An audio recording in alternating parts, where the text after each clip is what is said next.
నమస్తే BCN news కి స్వాగతం. నా పేరు నీలిమ. ముందుగా ముఖ్యాంశాలు. అబద్ధాలే పునాదిగా చేసుకుని పబ్బం గడుపుకునేందుకు జగన్ ప్రయత్నిస్తున్నారు.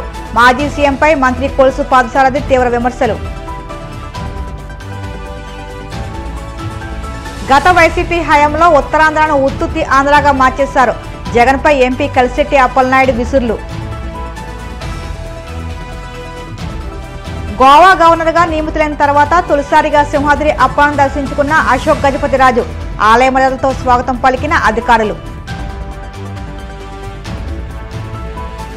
చంద్రబాబు చేసిన అన్యాయానికి రాయలసీమ పేరు ఎత్తే అర్హత కూడా ఆయనకు లేదు.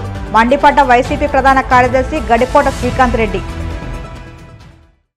తమిళనాడులో పార్టీలు రాజకీయంగా విభేదించిన రాష్ట్ర ప్రయోజనాల కోసం కలిసి పనిచేస్తాయని ఏపీ మంత్రి కొలుసు పాదసారథి అన్నారు. ఇక్కడ మాత్రం స్వార్థపూరిత ప్రతిపక్షం ఉండడం దురదృష్టకరమని ఆయన వ్యాఖ్యానించారు. గత 5 ఏళ్లలో జరిగిన విధ్వంసం, పోలవరం నీటిపారుదల ప్రాజెక్టుల అంశంలో తప్పిదాలపై ప్రజల దృష్టి మరల్చడానికి వైసీపీ అధ్యక్షుడు జగన్మోహన్ రెడ్డి విషం చిమ్ముతున్నారని విమర్శించారు. కూటమి ప్రభుత్వం మీద విమర్శలు చేస్తూ అబద్దాలే పునాదిగా చేసుకుని పబ్బం గడుపుకునేందుకు జగన్ ప్రయత్నిస్తున్నారని మండిపడ్డారు. కేవలం రాజకీయ లబ్ధి కోసమే ఇదంతా చేస్తున్నారని ఆయన విమర్శించారు.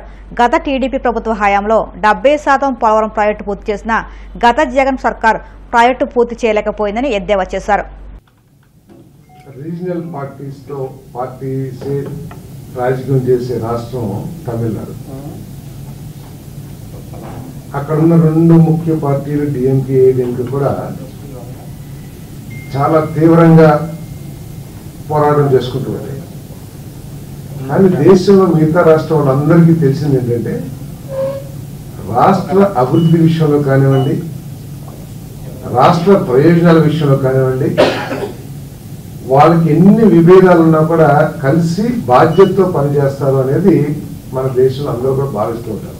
వైఎస్ఆర్ కాంగ్రెస్ పార్టీ తన 5 ఏళ్ల కాలం పరిపాలనలో రాష్ట్రానికి జరిగిన నష్టం, రాష్ట్రంలో జరిగిన విధ్వంసం, వాటి నుంచి ప్రజల దృష్టి మరల్చడానికి, అదేవిధంగా రాష్ట్రానికి ముఖ్యమైన ప్రాజెక్ట్స్ ఏదైతే ఉంటాయో, రాష్ట్ర అభివృద్ధికి దోహదపడే, రాష్ట్ర ప్రయోజనానికి దోహదపడే ప్రాజెక్టులు, జీవనాడి లాంటి పోలవరం ప్రాజెక్టు, లేకపోతే రాజధాని అమరావతి కానివ్వండి, వీటన్నిటిలో తన చేతకానితనం మూలంగా జరిగిన వైఫల్యాన్ని కప్పిపుచ్చుకోవటం కోసం ఈ రాష్ట్ర ప్రభుత్వం మీద, చంద్రబాబు నాయుడు గారి నాయకత్వంలోని కూటమి ప్రభుత్వం మీద విషయం చెందుతున్నారని చెప్పేసి నేను మనం చేస్తామండి. రాష్ట్రానికి జీవనాడి లాంటి పోలవరం ప్రాజెక్టు గురించి కూడా ఇప్పుడు ప్రజల్లో గందరగోళం సృష్టించడానికి ప్రయత్నం చేస్తున్నారు.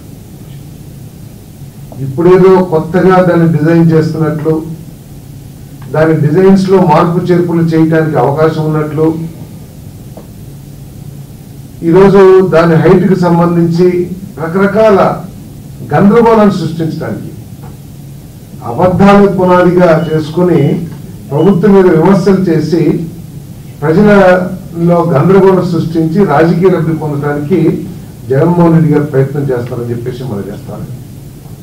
తెలుగుదేశం ప్రభుత్వం పరిపాలన 14-19 మధ్యన 72% పూర్తి చేసుకున్న పోలవరం ప్రాజెక్ట్ 2019-24 మధ్యలో 5 సంవత్సరాల కాలంలో మిగిలిన 25-28% ప్రాజెక్టును పూర్తి చేసి ప్రజలకి మేలు జరిగే విధంగా చేయాల్సిన వైఎస్ఆర్ ప్రభుత్వం ఆఖరికి ఏ స్థాయికి వచ్చిందంటే, ఆ ప్రాజెక్టు ఒక ముఖ్య అంగమైనటువంటి డయాఫ్రమ్ వాళ్ళు విధ్వంసం చేసేసి ఆఖరికి ఆ ప్రాజెక్ట్ ఎప్పుడు పూర్తయిద్దో కూడా చెప్పలేని దుస్థితికి ఆ ప్రాజెక్టును తీసుకెళ్లిన వైఎస్ఆర్ కాంగ్రెస్ పార్టీ నాయకుడు ఈరోజు 45.27 లేదా 41 ఏదో అని చెప్పేసి రకరకాల మాట్లాడటం చాలా ఆశ్చర్యకరంగా ఉందని చెప్పేసి కూడా నేను మనం చేస్తాను. 45.15 అంటే ఆయన సృష్టించుకుంటారు, ఆయన ఏదో ఊహించుకుంటారు, ఏదో జరుగుతుందనే భావాన్ని ప్రజల్లోకి తీసుకెళ్ళడానికి ప్రయత్నం చేసి గందరగోళం సృష్టించడానికి ప్రయత్నం చేయడం చాలా దిగజారు రాజకీయం అని చెప్పేసి కూడా నేను మనం చేస్తామని నేను. ఆఖరికి మీ ప్రభుత్వంలో చేసిన మంత్రి ఆ ప్రాజెక్ట్ ఎప్పుడు పూర్తవుతుందో చెప్పలేమనే స్థాయికి ప్రాజెక్టును తీసుకెళ్తే ఈరోజు ముఖ్యమంత్రి గారు కేంద్ర సహకారంతో 2027 కల్లా మేము ఏదైతే పోలవరం ప్రాజెక్ట్ ఏ ప్రయోజనాల్ని ఆశించి అయితే ఈ ప్రాజెక్టు నిర్మాణం చేపట్టబడిందో ఈ రాష్ట్రంలో ఆ ప్రయోజనాలు సాధించే విధంగా ఆ ప్రాజెక్ట్ ని పూర్తి చేస్తాము అని చెప్పేసి కూడా ముఖ్యమంత్రి గారు పదే ఇరిగేషన్ మంత్రి గారు పదే చెప్పినా కూడా కేవలం గందరగోళం సృష్టించడం కోసం ఆయన మాట్లాడటం చాలా శోష్యం అని చెప్పేసి మనం వైసీపీ అధినేత జగన్మోహన్ రెడ్డిపై టీడీపీ ఎంపీ కలిసిట్టి అప్పలనాయుడు సంచలన వ్యాఖ్యలు చేశారు. ఋషికొండను బోడిగుండు చేసి 500 కోట్లు వృధా చేసి భవనాలు నిర్మించుకున్నారని మండిపడ్డారు. గత 5 ఏళ్ల జగన్ పాలనలో ఉత్తరాంధ్రకు వైసీపీ ఏం చేసిందో ఆ పార్టీ నేతలు చెప్పగలరని ప్రశ్నించారు. గత వైసీపీ హయాంలో ఉత్తరాంధ్రను జగన్మోహన్ రెడ్డి ఉత్తుత్తి ఆంధ్రగా మార్చేశారని విమర్శించారు. 3 రాజధానుల పేరుతో ప్రజలను మోసం చేశారని మండిపడ్డారు. ఎన్డీఏ కూటమి ప్రభుత్వం ఏర్పడిన తొలి ఏడాదిలోనే ఉత్తరాంధ్ర జిల్లాలు అభివృద్ధి పథంలో దూసుకుపోతున్నాయని ఉద్ఘాటించారు. ఎన్డీఏ కూటమి ఏర్పాటైన ఈ ఏడాదిలో ఉత్తరాంధ్రలో ప్రభుత్వ పథకాలు గౌరవ ముఖ్యమంత్రి చంద్రబాబు నాయుడు గారు చొరవతో తీసుకున్న చర్యల వల్ల ఉత్తరాంధ్ర ప్రజానీకం చాలా ఆనందంగా గౌరవంగా ఉన్నారు. గత వైకాపా పాలనలో ఉత్తరాంధ్రని ఉత్తుత్తాంధ్రగా తయారు చేసిన జగన్మోహన్ రెడ్డి నుంచి ఈ రోజు ఏడాదిలోనే అద్భుతమైన అవకాశాల్ని విజయాల్ని సొంతం చేసుకుందని చెప్పడానికి సంతోషిస్తున్నాం. ఉత్తరాంధ్ర వాసిగా ప్రజానీకం మేము గ్రామాలంటూ పోతుంటే చాలా ఆనందంగా గౌరవంగా ఉన్నారు. 5 సంవత్సరాలు గత పాలకులు చేసిన చర్యల వల్ల దౌర్జన్యాల వల్ల ఇబ్బందులు పడి బిక్కుమునుకున్న ఉత్తరాంధ్ర ప్రజానీకం ఈ ఏడాదిలోనే చాలా హ్యాపీగా వారి పనులు వాళ్ళు చేసుకుంటూ ప్రభుత్వ పథకాలను వినియోగించుకుంటూ ప్రభుత్వానికి మద్దతు ఇస్తూ చాలా గౌరవంగా ఉన్నారని సందర్భంగా తెలియజేసుకుంటూ పోలిస్తే ఈ ఏడాదిలో అన్ని రంగాలు ఒక సాగునీరు అవ్వచ్చు, ఇండస్ట్రియల్ ఏరియా అవ్వచ్చు, అదే సమయంలో ఐటీ హబ్ అవ్వచ్చు, అతి ముఖ్యంగా అన్ని రంగాలకి అందుబాటులో ఉన్న ప్రతి అంశం కూడా ఈరోజు అందుబాటులోకి వచ్చాయి. ఉత్తరాంధ్ర ప్రజానీకానికి పారిశ్రామిక అభివృద్ధి చెందుతున్న ప్రాంతాలు అవ్వచ్చు అన్నీ కూడా బాగున్నాయని చెప్పి సందర్భంగా తెలియజేసుకుంటూ దీనికి ప్రత్యేకమైన కృషి చేసిన గౌరవ ముఖ్యమంత్రి చంద్రబాబు నాయుడు గారికి ప్రత్యేక ధన్యవాదాలు ఉత్తరాంధ్ర ప్రజల తరపున మేము తెలియజేసుకుంటున్నాం. గతంలో వైఎస్ జగన్మోహన్ రెడ్డి ఉత్తరాంధ్రని రాజధాని చేస్తాం విశాఖపట్నాన్ని చెప్పేసి 3 రాజధానులు చేస్తామని ఏదైతే మోసం చేసి ఉత్తరాంధ్రానికి మకా మార్చడానికి ఎంత ప్రయత్నం చేసి మనం చూసాం. రుషికొండని ఏ రకంగా ఒక వ్యక్తి కోసం కొన్ని కోట్ల రూపాయలు 500 కోట్లు పైబడి వృధా చేసి ఈరోజు ప్రజాధనాన్ని వృధా చేసిన సందర్భాలను మనం గుర్తు చేసుకోవాలి. అలాగే ల్యాండ్ సంబంధించిన భూ కబ్జాలు కానీ దౌర్జన్యాలు కానీ ఉత్తరాంధ్రలో ఎన్నో మనం చూసాం. చాలామంది బాధితులు కూడా ఈరోజు కూడా గ్రీవెన్స్ మాకు అక్కడికి కానీ కలెక్టర్లకు కానీ అదే సమయంలో ఇక్కడ ముఖ్యమంత్రి గారు చేస్తున్న గ్రీవెన్స్ కానీ కొన్ని వందలాది మంది వచ్చి కంప్లైంట్ చేస్తున్న విషయాలు కూడా మనం గుర్తుపెట్టుకోవాలి. అదే సమయంలో ఉత్తరాంధ్ర చెందిన ప్రజాప్రతినిధులు ఆనాడున్న ప్రజాప్రతినిధులు అందరూ కూడా ఆ రోజు జగన్మోహన్ రెడ్డి వారి చేతుల్లో ఉండి వారు చేసిన అక్రమాలన్నింటినీ కూడా ఒత్తాసు పలికి మద్దతు తెలిపి ఈరోజు ఉత్తరాంధ్ర ప్రజానీకానికి అన్యాయం చేసిన సందర్భాలు కూడా చాలా ఉన్నాయి. అయితే ఈరోజు గౌరవ ముఖ్యమంత్రి చంద్రబాబు నాయుడు గారు వారిచ్చిన పిలుపు మేరకు ఉత్తరాంధ్రలో ఎన్డీఏ కూటమికి అధిక సీట్లు ఇచ్చి భారీ మెజార్టీతో గెలిపించిన కృతజ్ఞతగా ఈరోజు మనకి భోగాపురం ఎయిర్పోర్ట్ కానీ అలాగే మనకి ఏదైతే మన స్టీల్ ప్లాంట్ ఏదైతే ఉందో దాని అభివృద్ధి కోసం కానీ అలాగే పారిశ్రామిక అభివృద్ధి చెందుతున్న అనకాపల్లి ప్రాంతం అశోకాపురం ఏరియా అవ్వచ్చు అవన్నిటికి కూడా ఒక యుద్ధ ప్రాతిపదికగా కొన్ని అభివృద్ధి కార్యక్రమం డెవలప్ చేసి ముందుకు వచ్చే సందర్భాలు మనం చూసుకోవాలి. అలాగే గిరిజనుల కోసం గతంలో గిరిజన యూనివర్సిటీని గాలికి వదిలేసిన వైకాపా ప్రభుత్వాన్ని మళ్ళీ గాడిలో పెట్టి గిరిజన యూనివర్సిటీ కూడా మనకి లైన్లో పెట్టిన విషయాన్ని కూడా మీకు తెలియజేసుకుంటున్నాం. గోవా గవర్నర్గా నియమితులైన తర్వాత తొలిసారిగా సింహాచలం వరహాలక్ష్మి నృసింహస్వామిని దర్శించుకునేందుకు వచ్చిన పూసపాటి అశోక్ గజపతి రాజుకు సింహగిరిపై ఘన స్వాగతం లభించింది. దేవస్థానం కార్యనిర్వహణాధికారి వేంట త్రినాథరావు ఆధ్వర్యంలో నాదస్వర విద్వాంసుల మంగళకర వాయిద్యాల నడుమ ఆలయ పండితులు, వైదికులు, ఆగమ పాఠశాల విద్యార్థులు అశోక్ గజపతిరాజు దంపతులను సాదరంగా స్వాగతించారు. ధ్వజస్తంభం వద్ద పూర్ణకుంభంతో ఆహ్వానం పలికారు. ఆయన గోత్రనామాలతో అంతరాలయంలో అర్చకులు పూజలు చేసి శేషవస్త్రాన్ని పర్యవేటంగా చుట్టారు. కప్పస్తంభ ఆలింగనం, గోదాదేవి అమ్మవారి దర్శనం అనంతరం పండితులు చతుర్వేద స్వస్తి వచనాలతో ఆశీర్వచనాలు ఇచ్చారు. దేవస్థాన ఈవో త్రినాథరావు సాల్వతో సత్కరించి స్వామివారి చిత్రపటాన్ని ప్రసాదాలను అందజేశారు. ఉమ్మడి ఆంధ్రప్రదేశ్లో సుదీర్ఘకాలం సీఎంగా పనిచేసిన చంద్రబాబు రాయలసీమను పూర్తిగా నిర్లక్ష్యం చేసి రాయలసీమ ద్రోహిగా చేతులను మిగిలిపోయారని వైసీపీ ప్రధాన కార్యదర్శి గడికోట శ్రీకాంతరెడ్డి మండిపడ్డారు.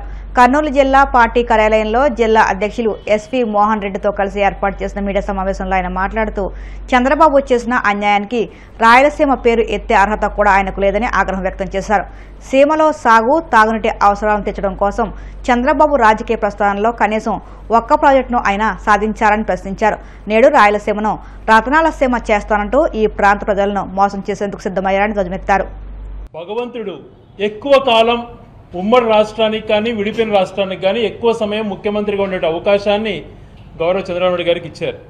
ప్రజలు కానీ భగవంతుడు కానీ దాన్ని ఏమాత్రం సద్వినియోగం చేసుకోవాలి అన్నటువంటి తలంపు లేకుండా కేవలం మభ్యపెట్టేటువంటి మాటలు మాట్లాడుతూ తిరిగి అదే పందాన్ని అనుసరించి లబ్ధి పొందాలా అటువంటి ప్రయత్నం తను చేస్తున్నట్టుగా స్పష్టంగా నిన్న పర్యటనలో తన మాటల్లో భాగంగా అర్థమైంది. 16 సంవత్సరాలు పైగా ఉమ్మడి రాష్ట్రానికి కానీ విడిపోయిన ప్రాంతానికి ముఖ్యమంత్రిగా ఉన్నటువంటి వ్యక్తి తన పేరుతో ఒక్క ప్రాజెక్టు కూడా కనీసం నామకరణ చేసిన పరిస్థితి లేదు, స్టార్ట్ చేసిన పరిస్థితి లేదు.